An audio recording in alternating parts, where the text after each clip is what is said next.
Hey nerds, Farmer Jesse here. Welcome to Growers Daily, your daily dose of ecological farming insight. It is Thursday, July 3rd, 2025, and today we're talking about seed storage, sweet potato spacing to maximize space, and burying rotten wood chips. So let's do it.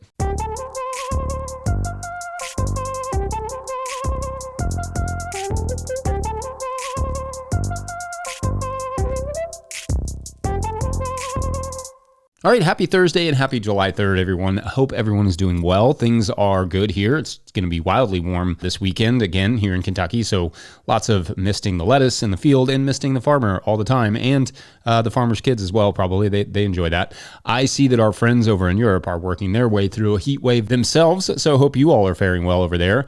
And everyone else in the world who's dealing with whatever wild weather you are dealing with. I hope you're getting through it. Also, a reminder that we will not be doing a show tomorrow, but I won't be off technically. I'll still be doing a bunch of farm stuff. Most farmers will, I think. I mean, it's a Friday. It'll be a harvest day. I honestly don't think I've taken a 4th of July off in years, but I have had to wrangle my sheep in the middle of the night because of fireworks, so that's fun. It's also worth remembering, and maybe I'll go more in depth on this in an episode at some point, that fireworks are shockingly bad for the environment. They expel heavy metals and plastics and various chemicals into the air and eventually into our water and food, while also disrupting the migratory habits of birds and other animals. Domestic animals, such as we call them pets, and livestock, of course, bear the brunt of it, and we lost a beloved cat to fireworks one year who ran off and never came back. I'll link a good review in the show notes if you need more excuses to be like, yeah, wait, why do we celebrate stuff with large-scale pollution events? Ecologically, it would be hard to pick a worse celebration than launching loud, bright chemical bombs into the air. Anyway, as the tradition goes on Thursdays, we're going to bust out some Patreon questions. Today's first Patreon question comes to us from Kate Maudsley at Leroyd Street, who writes, quote, "Hey, from Queensland, Australia, Jesse. I'm struggling with seed storage for small seeds/quantities, i.e. tomatoes. I bought a couple of Diamond Art storage systems. I guess you could think like these are like little tiny shelves with a bunch of drawers for storing tiny things, which are helpful in organization and containing contamination spreading. Weevils or similar were obvious through the containers. I can also take the whole box outside to sow in most weather and the seeds stay dry, but it's annoying because by repackaging seed into the container, I don't know, A, where the seed came from, and B, if they were contaminated before or after I opened them.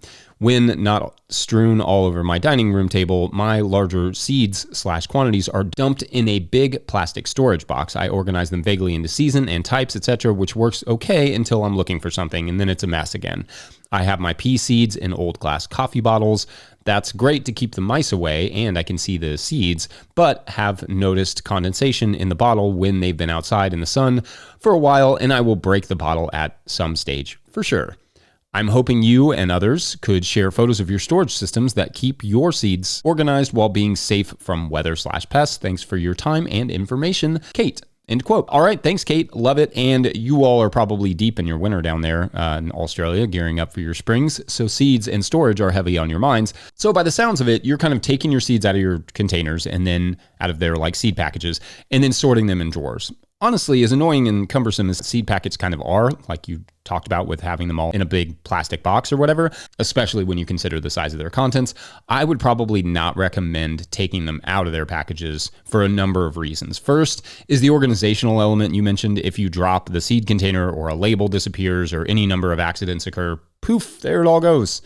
Second is the moisture element. It's hugely important to seed health and germination rates. If moisture fluctuates too much, that will significantly reduce the germination. The seed packages actually, to some extent, help moderate the moisture while also protecting from certain pests. Pests is another big one. Putting all those seeds into loose drawers like that is perhaps inviting to weevils and potentially other critters, which, although you can see them, like you mentioned, you don't want to see them. My recommendation for that would be to simply keep them in the packages.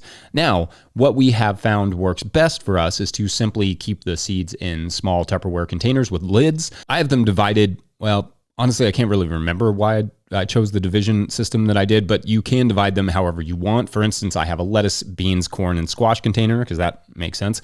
I have a brassicas container and so on.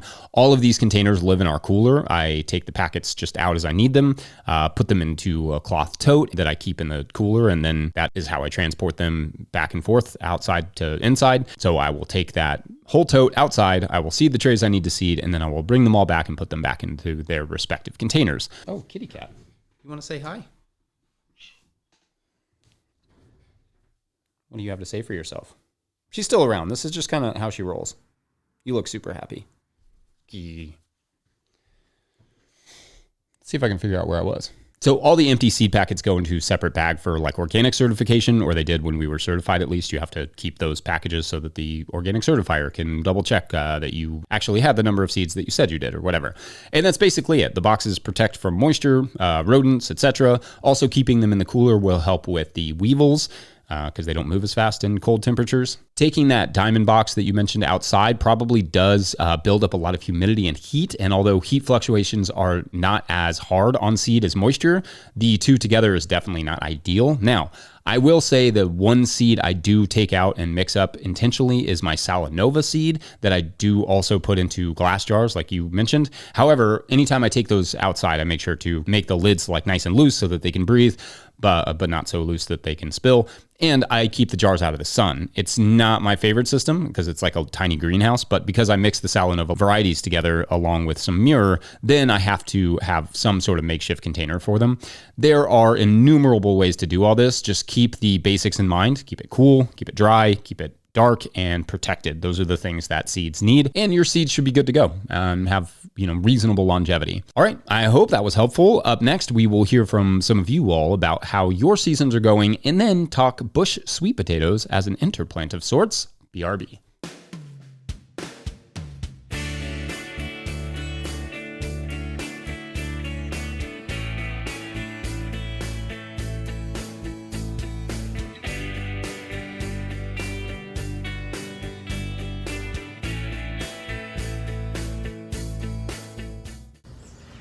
Hello, this is Neil from Central Illinois.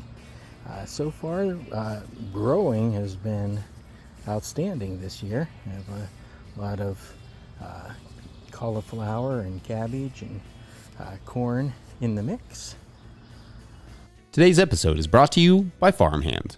If you're listening to this, you probably found 5 rare minutes to breathe, but what got pushed back further down the to-do list to make that happen?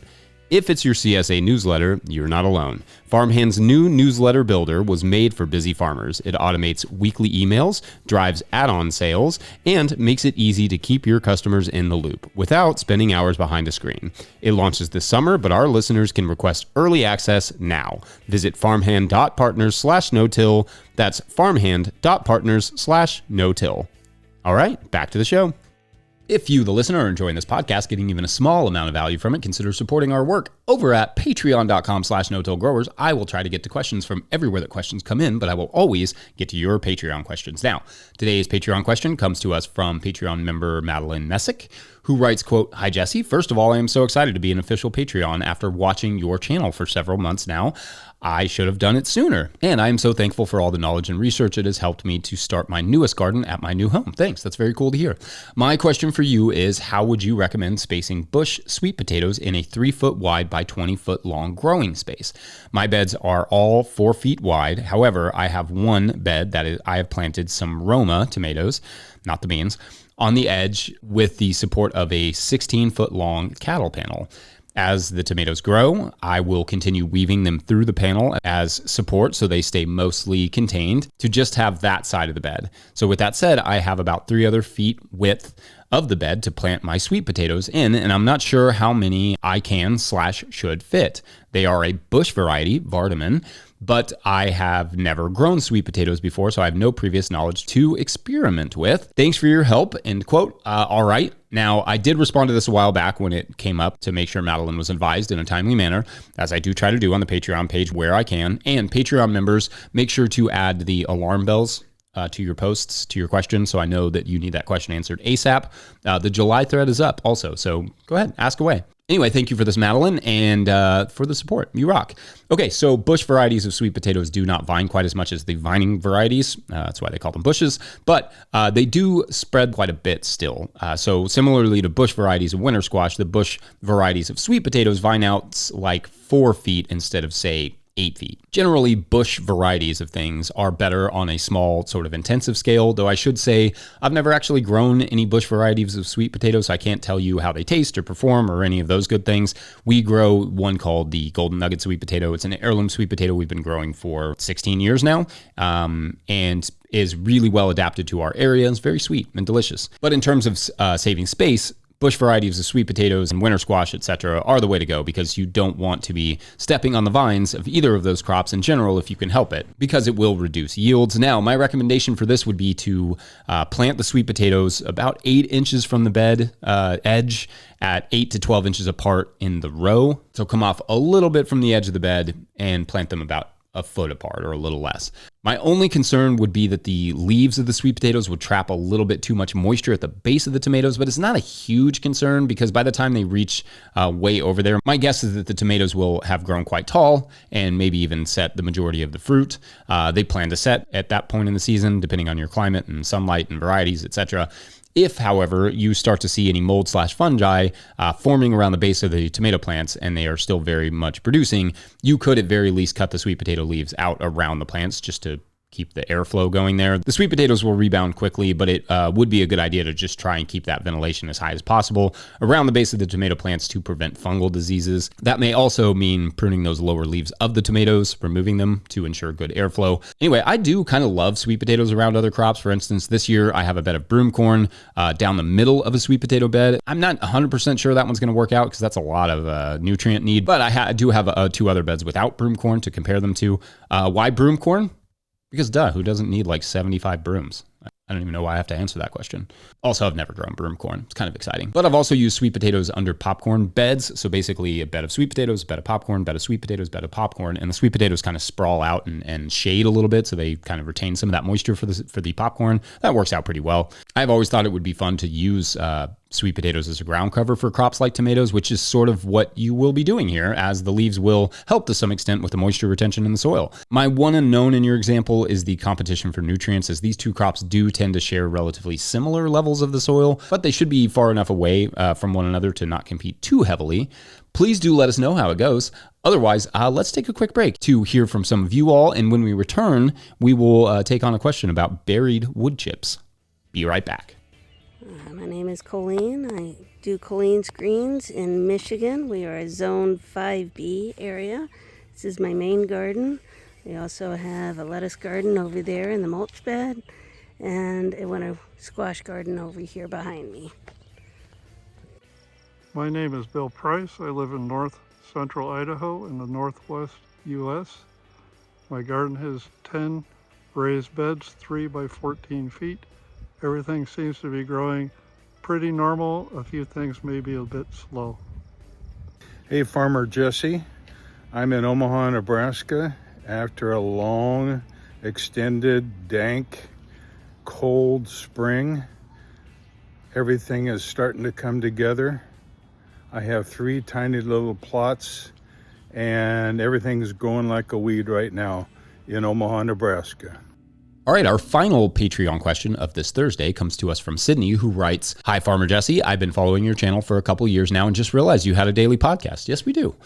We shifted our model to something more communally minded this year after a somewhat failed attempt at a market garden last year here in Western Vermont, Zone 5A/B. A side effect of that failure, learning process, was that a large pile of mulch dropped from a local arborist for our pathways was left to decompose for the last year. We decided to mulch our beds below a relatively thick 50 by 50 topsoil/mix, 4 to 6 inches deep, and a layer of 2-sided plastic mulch, which I hate, but we didn't manage to kill weeds prior to the start of the season. Thinking it had a sort of hugelkultur vibe with lots of great looking mycelium and could create a little distance from a somewhat dense clay soil below. We did zero research on this and have 4 beds prepped and ready to plant. My question is, was this a dumb or viable idea? I imagine that there would be some conflict when it comes to root veggies like carrots, but are we causing any other problems by doing this? End quote. Okay then, thank you for this fun question, Sydney, and I welcome specific contextual challenges like this, you all. It's very fun. So the first thing that comes to mind is that even if you had done a lot of research on this, I'm not 100% sure that you would have found much, if anything. At least not anything super helpful or like particularly scientific. Not saying people haven't buried partially decomposed wood chips and tried to plant into whatever was on top of those. I'm sure they have, and someone watching this may have some insight on it and can chime in about it. But assuming that your partially decomposed wood chips were relatively far along in that process after a year, what you are likely to see is some diminished growth in your first year, but honestly, that may not last super long. It just depends on the moisture, the type of wood chips, the temperatures, and maybe to some extent what you grow there. And I don't honestly know that carrots would be a problem, or I don't know if they'd be a problem or not. That's a reasonable assumption. But for instance, a grower whose work I have long admired is Jared Smith of Jared's Real Food out there in California, who for at least a while was making lasagna beds with compost and straw, then sowing carrots into that kind of immediately before it was all decomposed.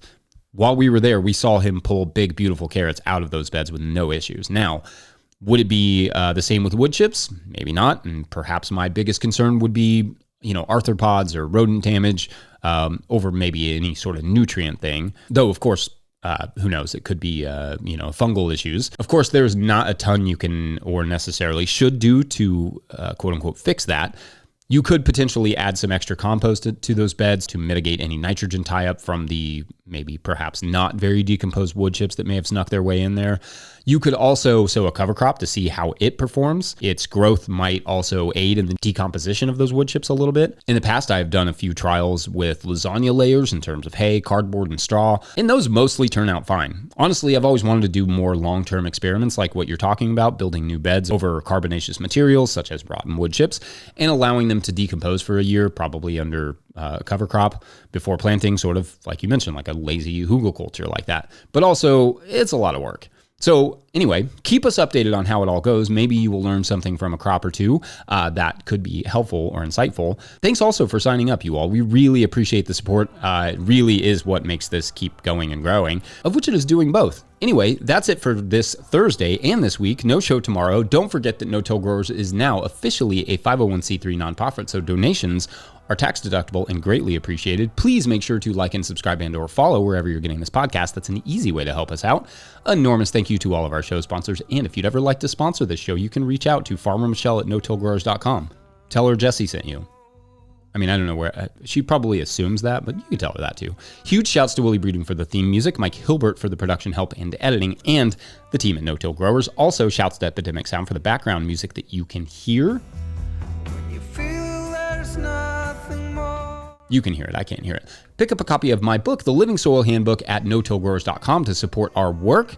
Big thank you to everyone over at patreon.com/notillgrowers, where at a certain level, or if you just bump up from one level to another, or you sign up in the month of July, you get a shout out on the show. So big shout outs today to no new signups today. So we shall never know how or what happened to our flower farmer there on the town square. But sometimes that's just the way stories roll. Have a great weekend, you all. We will see you back here on Monday, bright and afternoony. Bye. My name is Jesse, Zone 6B in Kentucky, and my season is coming along nicely. Milpa garden looks pretty good. Baby watermelon. Sunflowers. Happy pepper bed. Basil days. Cherries. And 75 brooms.